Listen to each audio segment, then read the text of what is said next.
Moving on, no end in sight to the Palestinian plight in the impoverished Gaza Strip. The Red Cross is now warning of an imminent critical water crisis there as hundreds of thousands of people are without water. So what about organizing tomorrow? Water is a problem, and it can quickly turn out into a catastrophe. We do have hundreds of thousands of people without water in Gaza.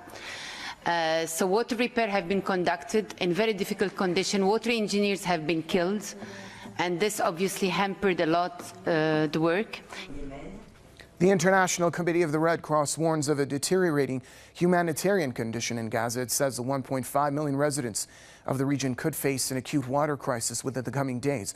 The committee says that Gaza is already a deteriorating infrastructure due to years of Israeli blockade. It added that the situation has recently worsened following Tel Aviv's ongoing airstrikes on the coastal region.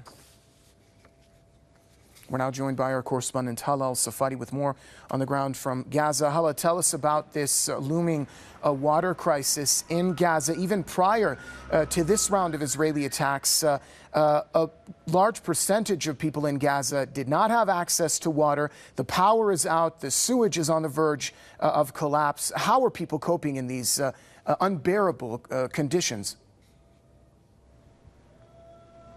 Well, just before I start talking about the water crisis, let me just say that the past hour was very intense in Gaza Strip. As Israeli tanks shelled East Gaza, 2 were injured in farms in Beit Lahia, which is in North Gaza. 2 rockets were also targeted Shajaiya, East Gaza. 6 rockets from tanks targeted land surrounding houses East Gaza and Shajaiya area.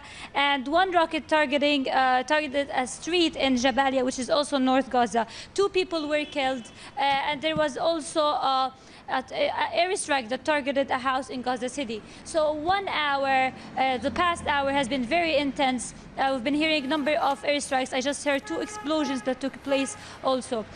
Regarding the water crisis, yes, Gazans have been suffering from humanitarian crisis even before this escalation. So now adding salt to injury with this aggression and this suffering and hardship, they're suffering more crisis than ever before. So basically, water has always been something that Palestinians and Gazans have been complaining about, and even humanitarian organizations, international organization. Water and sanitation was always a priority to those organizations because of the severe or because of the pollution in the water in Gaza, and also because of Israel's continuous airstrikes that kept on targeting main water pipelines as well as water wells. So now we're talking about hundreds of thousands of Palestinians in Gaza that are suffering from water problems, especially those who have evacuated their homes and moved to UN schools, as UN is not providing them with any aid other than the shelter in the UN school. They don't only suffer actually from water shortage, but as well as essential aid and needs, foods. There are no beds, there are no pillows where they are at the moment. So yes, there is a humanitarian crisis taking place in Gaza, especially with no power and continuous electricity cuts in Gaza Strip.